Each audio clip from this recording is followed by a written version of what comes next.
ஒரு முக்கியமான விஷயத்தை பார்க்க போற நேயர்களே, இந்த வீடியோல நம்ம இளையராஜா இதுவரை 1541 படங்களுக்கு இசையமைத்திருக்கின்றார் என்று ஒரு டேட்டா சொல்கின்றது. அவர் இசையமைத்த பாடல்கள் என்ற எண்ணிக்கையை பார்த்தால் 9,000த்திற்கும் மேற்பட்ட பாடல்கள். எல்லா மொழிகளையும் சேர்த்தாலும் கூட. நம்ம தமிழ்ல மட்டும் பார்த்தீங்கன்னா, கிட்டத்தட்ட 7,500க்கும் மேற்பட்ட பாடல்கள் அவருடைய இசையில் வெளிவந்திருக்கின்றது. அது ஒரு செய்தி. ஏன் இப்போ அந்த டேட்டா பத்தியெல்லாம் சொல்றதுல என்ன அப்படின்னு ஒரு அவசியம் அப்படின்னு கேட்டீங்கன்னா,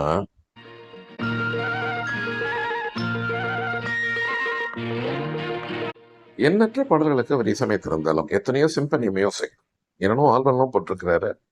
உலகமே வியந்து பார்த்திருக்கின்றது இவரை. வெஸ்டர்ன் நோட்ஸை பார்த்து காடு பிடிச்சு பியானோ வாசிக்கிறவங்கலாம் இவருடைய இந்த மியூசிக்கை பார்த்துட்டு ரொம்ப அசந்து போயிட்டாங்க வெஸ்டர்ன்ல. இதுதான் மிகப்பெரிய சாதனை. அதெல்லாம் எத்தனை சாதனைகள் செய்திருந்தாலும் இந்த முதல் பாடல் என்றால் கங்கைமரன் எழுதிய பாடல். அது கங்கைமரனுக்கு முதல் பாடல். இவரை இசையமைத்து முதலில் ஜனாதிபதி அவார்டு வாங்கிய பாடல் இந்த பாடல் தான்.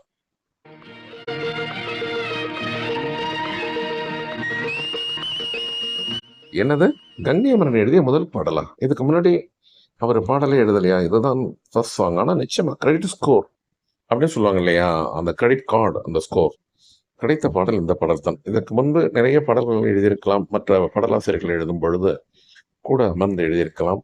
அதற்கு முன்பும் கூட அணுக்களிலும் கூட சில பாடல்கள் எல்லாம் அவருடைய வரிகள் இருந்திருக்கின்றன. இருந்தாலும் முதலில் அவருடைய பாடல் கெசட்டட் ஆனது இந்த பாடல் தான்.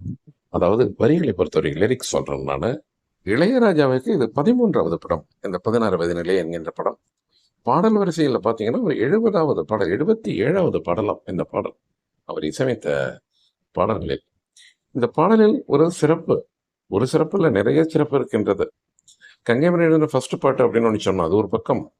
செந்தூர பூவே அப்படின்னு ஒரு டைட்டில் வச்சு எழுதினார், அதுதான் ஃபர்ஸ்ட் லைனே.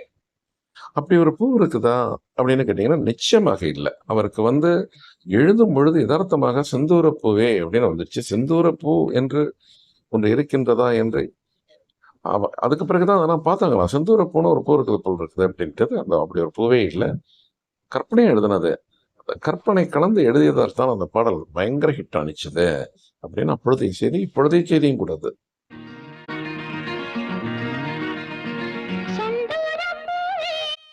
ஹலோ, என்னமோ கங்கைவரனுக்கு தான் முதல் படம் அப்படிங்கிறீங்களே, வேற என்ன பாரதி ராஜாவுக்கு? எஸ், அஃப்கோர்ஸ், பாரதி ராஜாவுடைய டெபியூட் ஃபில்ம் இது. கதை, திரைக்கதை, வசனம், டைரக்ஷன், இது எல்லா விஷயங்களும் எல்லா கேட்டகரியிலையும் முதல் டச் பாரதி ராஜாவுக்கு டெபியூட் ஃபில்ம். மற்றொரு சிறப்பு அப்படின்னீங்கன்னா, தயாரிப்பாளர் எஸ் ஏ ராஜகண்ணுக்கும் முதல் படம் இதுதான். 16 வயது நிலை தான் ஃபர்ஸ்ட் ஃபில்ம். சொல்ல போனா எல்லாருமே ஒரு அப்ரெண்டிஸ்ஷிப். இப்பெல்லாம் ஒரு ஆர்ட் ஃபில்ம் செய்யறாங்க பார்த்தீங்களா, அது மாதிரி ஒரு விளையாட்டாக ஆரம்பித்த ப்ராஜெக்ட் இது. இவங்கெல்லாம் இல்லாம மற்றொரு மோனோபொலி, அவருக்கும் இது முதல் படம். அது யாருன்னு கேட்டீங்கன்னா, ஒளிப்பதிவாளர் நிவாஸ்.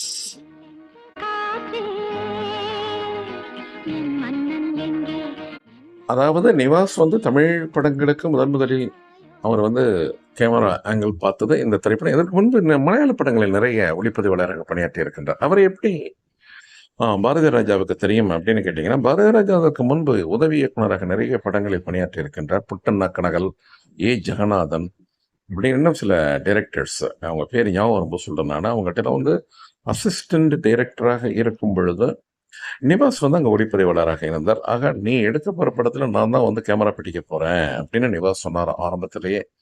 அதனால் 16 வயதிலே திரைப்படத்திற்கு நிவாஸ் ஒளிப்பதிவு. ஏன் இந்த ஒளிப்பதிவை பற்றி ஏன் இவ்வளோ ரொம்ப முக்கியத்துவம் கொடுத்து நான் பேசுகின்றேன் என்றால், பாரதிராஜா சொன்னது, அந்த திரைப்படத்திற்கு கதை, திரைக்கதை, வசனம், நடிப்பு எல்லாமே அதனால தான் அந்த படம் சக்ஸஸ் ஆனிச்சு அப்படின்னு மட்டும் சொல்லிவிட முடியாது. நிச்சயமாக அதில் ஒளிப்பதிவு மிக பிரமாதம்.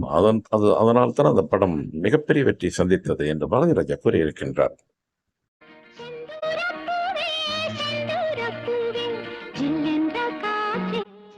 பாரதி ராஜாவினுடைய முதல் படமான இந்த 16 வயது நிலை ஒரு கவிதை நயத்துடன் வந்ததுக்கு காரணம், அவர் ஏற்கனவே யார்கிட்டயும் பணியாற்றி இருந்தாருன்னு சொன்னோம் இல்லையா, அசிஸ்டன்ட் டைரக்டரா. அது யாருன்னு பார்த்தீங்கன்னா, இல்லை நிபுணர்கள். நிச்சயமாக அவருடைய யூனிவர்சிட்டியே புட்டண்ணா கனகல் தான். அவர் கன்னட பட டைரக்டர். அவர்கிட்ட தான் நிறைய கற்றுக்கிட்டார். அவர் முதல்ல தமிழ் படங்களில் பாரதி ராஜா உதவி இயக்குநராக பணிபுரியவில்லை. நேராக பெங்களூர் போயிட்டார். அது கன்னடத்தில் தான் அவர் பணியாற்றினார்.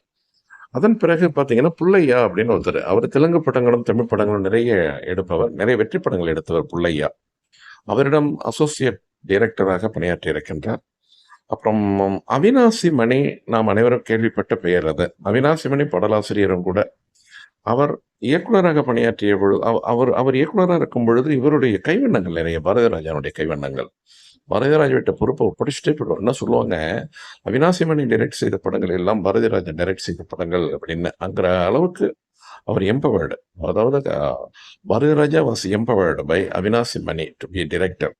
ஆனால் கிரெடிட் ஸ்கோர் என்ன வரும்னு கேட்டிங்கன்னா, அது அவினாசி மணி அப்படின்னு தான் வரும்.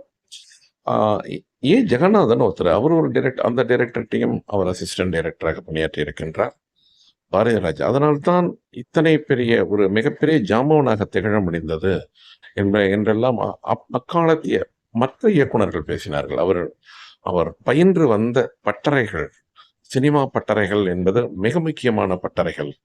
அதனால் தான் சிறந்த இயக்குனராக வர முடிந்தது பாரதிராஜாவால் என்றெல்லாம் அப்பொழுது கூற்று.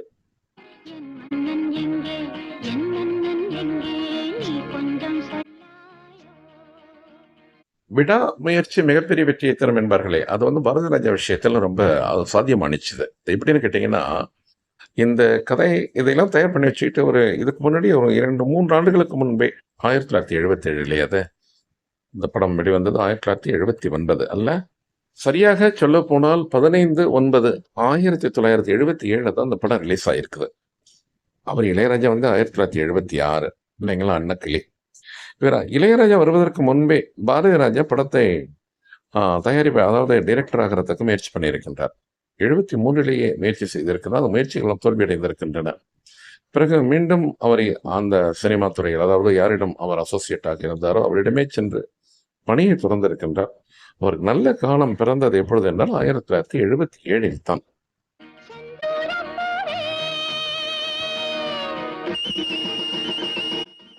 மற்றொரு ஒரு சுவையான செய்தி என்ன தெரியுமா உங்களுக்கு? அதாவது இளையராஜா வந்து பஞ்சு அருணாசலம் மூலமாக அன்னக்கிளை திரைப்படத்தில் இசையமைப்பாளராக ஆவதற்கு முன்னாலேயே பாரதிராஜாவை இயக்குனராக்கி எல்லாரும் சேர்ந்து தான் அவங்களுடைய பிளானே அதான்.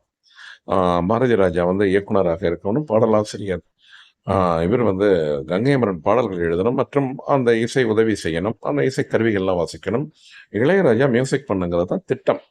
ஆனால் அதற்கு முன்பு அவருக்கு அதிர்ஷ்ட காற்று அடித்து விட்டது. யாருக்கு? இளையராஜாவிற்கு. பஞ்சு அருணாசலத்திடம் சென்று அவர் ஒரு இன்டர்வியூ, ஒரு வாக்கின் இன்டர்வியூ போல அவரிடம் சென்று அந்த வாசித்து காண்பிக்க, உடனே அடுத்த படம் நான் எடுக்க போறப்பா, அவர் புது மியூசிக் டைரக்டர் எதிர்பார்த்துட்டு இருக்கிறாரு பஞ்சு அருணாசலம். அதனால அன்னக்கிளை செல்வராஜிடம் அவரை அறிமுகப்படுத்தி அவர் இசையமைப்பாளரை கேட்டார். அது உங்களுக்கு தெரிந்த கதை. அது சம்பந்தமான வீடியோவும் நாம் முன்பே பதிவிட்டு இருக்கின்றோம். பாரதி ராஜாவை தட்ட கழித்து விட்டார்களா? பாரதி ராஜா பஞ்சு அருணாசலத்திடம் சென்று நான் இயக்குகிறேன் என்றெல்லாம் சொல்லவில்லையா என்றெல்லாம் ஒரு சந்தேகம் வரும் உங்களுக்கு. அப்படி ஒரு எண்ணமே இல்லை பாரதி ராஜாவிற்கு. பாரதி ராஜாவினுடைய திட்டம் என்னவென்றால், அவர் அசோசியேட் அசிஸ்டன்ட் டைரக்டராக இருந்துவிட்டு முதல் படத்தை தன்னுடைய சொந்த படமாக இருக்க வேண்டும், அல்லது யாரேனும் ஒரு தயாரிப்பாளர் கிடைத்தால் அவரிடம் இணைந்து அல்லது இவரும் சொந்த காசு போட்டு ஒரு பார்ட்னர் போல எடுத்து அவர் தனியாக ஒரு படம் இயக்க வேண்டும் என்பதுதான் பாரதி ராஜாவின் திட்டமாக இருந்ததாம். பினான்சியலி அவருக்கு வந்து ஒரு ஹேண்ட் எக்ஸ்டெண்ட் பண்றதுக்கு யாருமே இல்லை. அப்போதான் ஏ ராஜக்கன் வந்து அறிமுகமாகின்றார். யார்? பாரதி ராஜாவோட. அவரும் படம் எடுக்க வேண்டும் என்ற ஒரு ஆசையில் இருந்தார் ஏ ராஜக்கன். ஒரு புது ரசனையுள்ள, புதிய சிந்தனையுள்ள ஒரு இயக்குனரை தேடிக்கொண்டிருந்தார் ஏ ராஜக்கன். அப்பொழுதுதான் இவர் கண்ணீர்பட்டிருக்கின்றார். மற்றபடி இருவரும் நண்பர்கள் எல்லாம் இல்லை. எஸ் ஏ ராஜக்கண்ணு ஒரு முறை இவரை சந்தித்திருக்கின்றார். பாரதி ராஜா முன்பு நான் சொன்னேன் அல்லவா, அந்த டைரக்டர்ஸ் அவர் இல்லாம தமிழ் டைரக்டர்ஸ் யார்கிட்ட வந்து அசிஸ்டன்ட் டைரக்டரா பாரதி ராஜா ஒர்க் பண்ணார், ரத்னம் அப்படின்னு ஒருத்தர். அவர்கிட்ட ஒர்க் பண்ணும் பொழுது அவர் பார்த்திருக்கிறார், எஸ் ஏ ராஜக்கண்ணை பார்த்திருக்கிறார். அவருடைய ஆக்டிவிட்டிஸ், ஆட்டிடியூட் எல்லாம் ரொம்ப பிடிச்சு போச்சு எஸ் ஏ ராஜக்கண்ணுக்கு. உன்னிடம் ஏதாவது கதை இருக்கின்றதா இருக்காப்பா, நாம படம் எடுக்கலாம் அப்படின்னு வாலண்டியராக எஸ் ஏ ராஜக்கண்ணு பாரதி ராஜாவிடம் கேட்டதாக கேள்வி. காரணம், எஸ் ஏ ராஜக்கண்ணு போல ஒரு ஆளை பாரதி ராஜா தேடிக்கொண்டிருக்கின்றார் என்ற செய்தி அவர் கிட்டியதனால்தான் அப்படி கேட்டாராம் எஸ் ஏ ராஜக்கண்ணு. பிறகுதான் தயாரிப்பாளரானாராம்.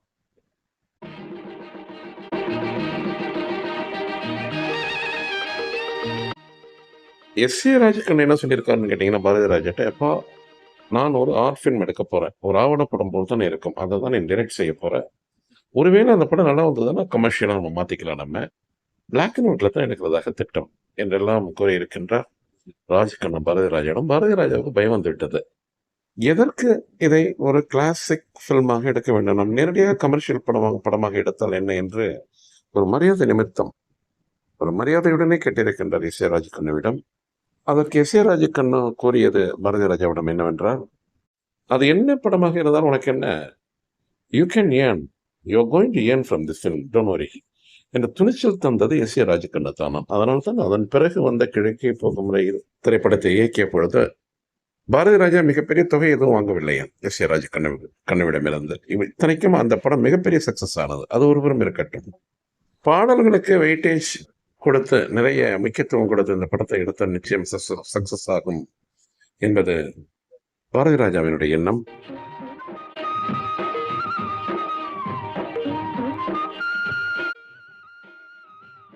இசை ஞானி இளையராஜாவை எஸ் ஏ ராஜ்கண்ணாவிடம் அறிமுகப்படுத்தியது பாரதி ராஜா தான். அதனால் யாருக்கு லாபம் என்றால் எஸ் ஏ ராஜ்கண்ணாக்குத்தான். இளையராஜா ஏற்கனவே கொடி கட்டி பறந்து கொண்டிருந்தார்.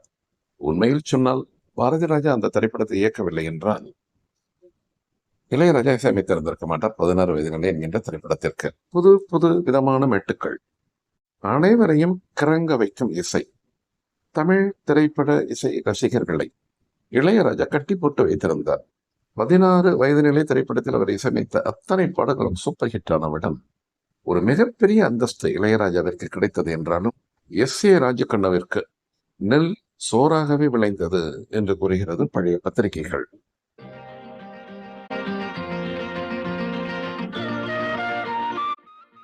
திரைப்படத்தில் இடம்பெற்ற அத்தனை பாடல்களை இமாலய புகழை தந்தது என்று கூறலாம்.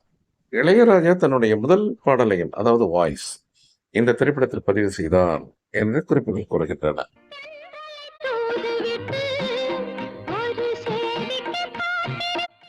16 வயதிலே என்கின்ற இந்த திரைப்படம் மிகப்பெரிய சகாப்தமாக கருதப்படுவதற்கு மற்றொரு முக்கிய காரணம் ஜானகி அம்மாள் பாடிய இந்த பாடல். யாரை வைத்து பாட வைப்பது என்ற குழப்பமெல்லாம் இல்லை. ஜானகியை தவிர வேறு யாரும் பாடக்கூடாது என்ற கங்கணத்தில் இருந்தாராம் இளையராஜா. காரணம், தன்னுடைய முதல் படம் அன்னக்கிளி என்கின்ற திரைப்படத்தில் எந்தவித தயக்கமும் காட்டாமல் அனைத்து பாடல்களையும் பாடி கொடுத்தவர் ஜானகி என்ற மரியாதை மற்றும் நன்றி கடன் இளையராஜாவிற்கு இன்றைய தேதி வரை இருக்கின்றது. தமிழ் திரைப்பட பாடல்களை அதிக பாடல்களை பாடிய பெருமை ஜானகிக்கு உண்டு என்றால் அதற்கு முக்கியமான காரணம் இளையராஜா. இளையராஜா அத்தனை வாய்ப்பு கொடுத்ததற்கு காரணம் என்னவென்றால் எஸ் ஜானகி அம்மாள் தான். அன்னக்கிளி திரைப்படத்தில் மிகப்பெரிய பாடகிகள் எல்லாம் அந்த திரைப்படத்தில் அவர் இசையமைத்த பாடல்களை பாடுவதற்கு தயக்கம் காட்டிய நிலையில் எஸ் ஜானகி அந்த பாடல்களை எந்தவித தயக்கமும் காட்டாமல் இளையராஜா அமைத்த மெட்டுக்கள் அத்தனையும் உள்வாங்கி அந்த பாடல்களை பாடினார். இயற்கை பார்த்து கொண்டிருக்கின்றது அல்லவா? அதனால்தான் ஜானகி அம்மாவிற்கு ஜனாதிபதி விருது இந்த திரைப்பட பாடலுக்கு, அதுவும் இளையராஜா இசையமைத்த பாடலுக்கு கிடைத்தது என்கின்றது சினிமா வட்டாரம்.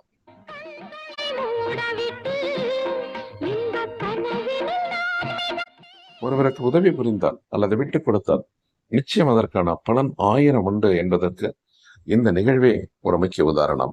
ஜனாதிபதி அவார்டு தரும் அளவிற்கு இந்த பாட்டில் அப்படி என்ன ஒரு விசேஷம் என்று ஒரு ஐயம் எழுந்தால், கேள்வி எழுந்தால், நிச்சயமாக இசை ரசிகர்களுக்கு அந்த கேள்வி எழாத. சாதாரணமாக ஒரு சினிமாவை பாடலை ரசிப்பவர்களுக்கு அப்படி ஒரு சந்தேகம் எழுந்தால் அதற்கு காரணம், அதாவது அந்த அவார்டு கிடைக்கப் பெறுவதற்கு இந்த பாடல் தகுதியானதற்கு காரணம் இசை, இசைக்கருவிகள் பயன்படுத்தப்பட்ட விதம்.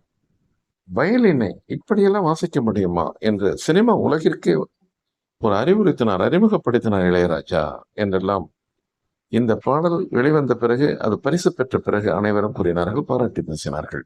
தயாரிப்பாளர், இயக்குனர், நடிகர், நடிகைகள், இசையமைப்பாளர், ஒளிப்பதிவாளர், இன்னும் இந்த திரைப்படத்தில் பணியாற்றிய அத்தனை பேருக்கு தனித்தனியாக அவார்டு தராவிட்டாலும் ரசிகர்கள் தான் இந்த திரைப்படத்தை வரவேற்று மிகப்பெரிய அந்தஸ்தை அள்ளி தந்தார்கள் என்று கூறலாம்.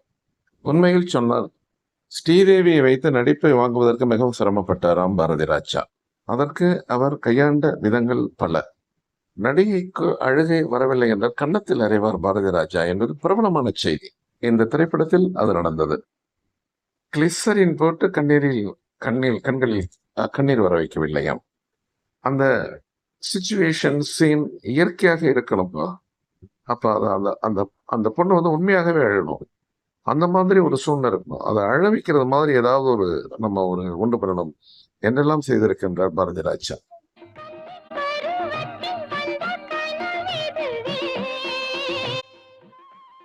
16 வயதிலே என்கின்ற இந்த திரைப்படத்தில் அறிமுக படலங்களை பற்றி நான் முன்பு குறிப்பிடும் பொழுது ஒருவரை விட்டுவிட்டேன் நான். எஸ் ஏ ராஜுக்கண்ண முதலில் தயாரித்த படம்.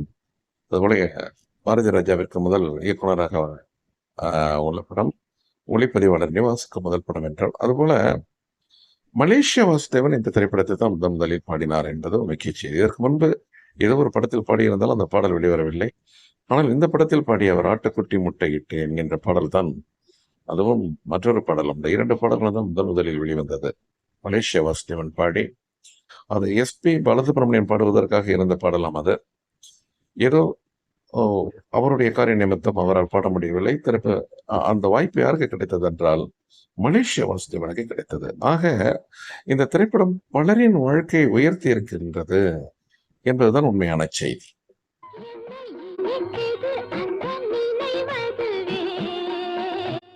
நேயர்களுக்கு மற்றொரு செய்தியும் சொல்ல வேண்டும். அதாவது அன்னக்கிளி திரைப்படத்திற்கு நேர்ந்த ஒரு நிலைமை இந்த திரைப்படத்திற்கும் நிகழ்ந்தது. அதாவது ஆரம்பத்தில் இந்த படம் வெளியானவுடன் படத்தை பிரிவியூ பார்த்துவிட்டு விநியோகஸ்தர்கள் மறுத்தனராம், இந்த திரைப்படத்தை எப்படி வெளியிடுவது, வெற்றி பெறுமா என்று. அதுபோல நமக்கு கண்டு தெரிந்த ஒரு 3 படங்கள் அன்னக்கிளி, அதுபோல இதுவும் இந்த திரைப்படத்தையும் கூடத்தான். 16 வயது நிலை என்கின்ற திரைப்படத்தை முதலில் பார்த்துவிட்டு இந்த படம் ஓடுமா ஓடாதா என்று யாரால் அதை அனுமானிக்க முடியும்? யாராலும் அனுமானிக்க முடியாது. ஆனால் அந்த திரைப்படத்தை இயக்கிய பாரதி ராஜாவிற்கு மட்டும் ஒரு நம்பிக்கை இருந்தது, நிச்சயமாக இந்த படம் மிகப்பெரிய வெற்றியை தரும் என்று. அவரை தவிர மற்றவர்களுக்கு மிகப்பெரிய ஒரு நம்பிக்கை இல்லை. ஆனால் இளையராஜாவிற்கு தன்னுடைய பாடல்கள் மூலமாக இன்னும் ஒரு அந்தஸ்து உயரப்போகின்றது என்று மட்டும் தெரியுமே ஒழிய, அந்த படம் ஓடுமா ஓடாதா என்றெல்லாம் இளையராஜா சொல்லவில்லையாம்.